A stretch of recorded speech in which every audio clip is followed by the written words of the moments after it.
మోషే చెప్తూ ఉన్నాడు, ఎవరు మీరందరూ యెహోవా దేవుని పక్షంగా ఉన్న వాళ్ళందరూ నా దగ్గరికి రండి, మిగతా వాళ్ళందరినీ సంహరించండి అన్నప్పుడు అక్కడ లేవీలంట వచ్చి మోషే పక్షాన నిలబడి ఆ వ్యక్తులు 300 పైబడిన వ్యక్తులందరినీ చంపి సంహరించినట్లు మనము మరి 32వ అధ్యాయంలో మనం చూస్తా ఉన్నామండి.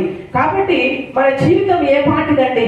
గట్టి పువ్వు వంటి జీవితంలో దేవుని మహిమపరచలేనటువంటి జీవితము బ్రతుకుంటా ఒకటే, చచ్చుట వేరే అనిపిస్తుంటదండి.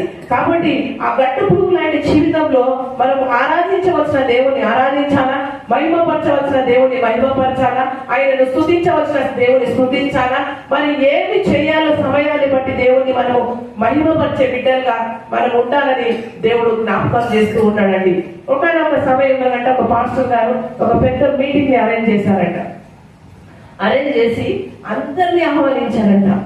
ఇక్కడ ఒక స్థలం ఉంది, ఆ స్థలంలో నేను పెద్ద మీటింగ్ ని అరేంజ్ చేస్తున్నాను, చాలా మంది దైవజనులు వస్తున్నారు, చాలా మంది దైవజనులు వస్తూ ఉంటారు, కాబట్టి మీరందరూ రావాలి అని ఆ పాస్టర్ గారు అందరికీ కడపత్రికలు ఇచ్చారంట.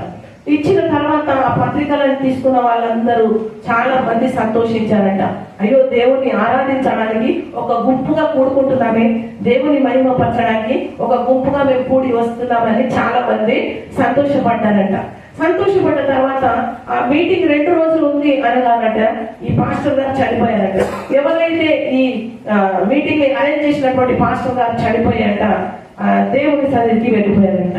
దేవుని సన్నిధికి వెళ్ళిపోయినాక ఆ మీటింగ్ అనేది ఆగదు కాబట్టి చాలా మంది తండోపతండాలుగా ప్రజలు వస్తూ ఉన్నారంట. అందరూ వచ్చారంట.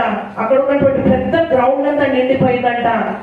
చాలా మంది దైవ జనరాలు, దైవ సేవకులు అందరూ కూడా మరి ఉన్నారంట. ఉండి దేవుని ఆరాధిస్తున్నారంట, పూజిస్తున్నారంట. చాలా మంది వచ్చారంట.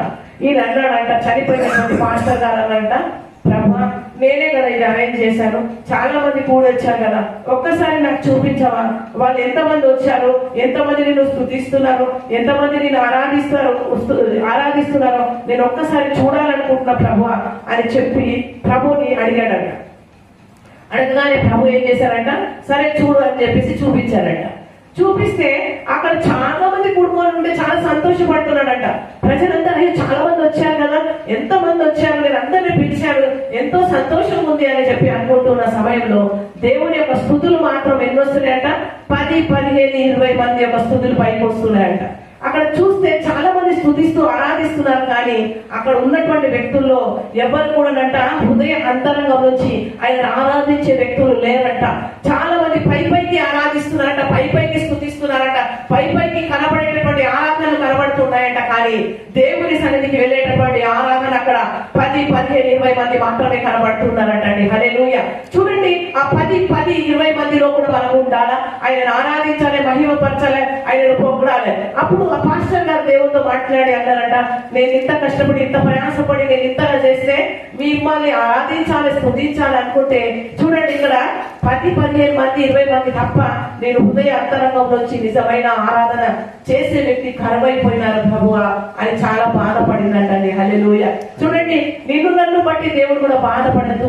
ఎందుకంటే నువ్వు నేను ఆరాధించే దేవుడిని మనం ఆరాధించినప్పుడు ఆయన సంతోషించే ఆరాధన, స్తుతి యాగము ఆయన చెల్లించేటటువంటి బిడ్డలుగా మనం ఉండాలని ఈ రోజు ప్రభు జ్ఞాపకం చేస్తూ ఉన్నాడండి. నీ సమయాన్ని దేవుని కొరకు వాడు, నీకు ఇచ్చినటువంటి ఆరోగ్యాన్ని దేవుని కొరకు వాడు, నీకు ఇచ్చినటువంటి జీవితాన్ని దేవుని కొరకు వాడు, నీకు ఇచ్చినటువంటి ధనాన్ని కూడా దేవుని కొరకు వాడు, నీకు ఇచ్చినటువంటి జీవితాన్ని దేవుని కొరకు వాడు, నీకు ఇచ్చినటువంటి ఆ చేతులని ఎత్తి దేవుని కొరకు ఆరాధిస్తూ స్తుతిస్తూ దేవుని కొరకు వాడాలని దేవుడు గుర్తు చేస్తున్నాడండి. మరి మనం దేవుని కొరకు ఏ పనులు చేస్తున్నాం, ఎలాంటి పనులు చేస్తున్నాం, ఎలాంటి జీవితం కలిగి ఉన్నాం, మన దేవుడిని మనం ఏం చెల్లిస్తున్నామని ఒకసారి మనం పరిశోధన చేసుకుందామండి.